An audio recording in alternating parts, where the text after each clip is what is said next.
Taifa Stars wameandika historia isiyopimika kwa macho ya alama pekee.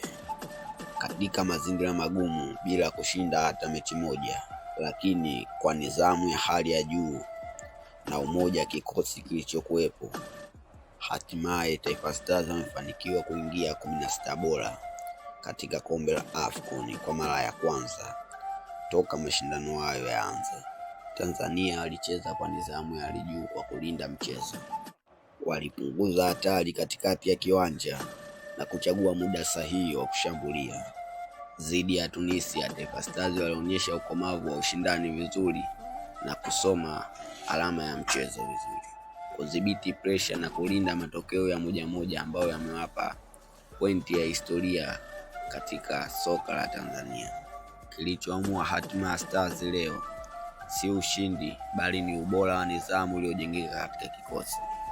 Hakika haya ni matokeo ya mabadiliko ya fikra, ya kupambana kwa pamoja na kuamini kuwa hata bila kushinda hatuwezi kukata tamaa na tunaweza kufikia lengo letu.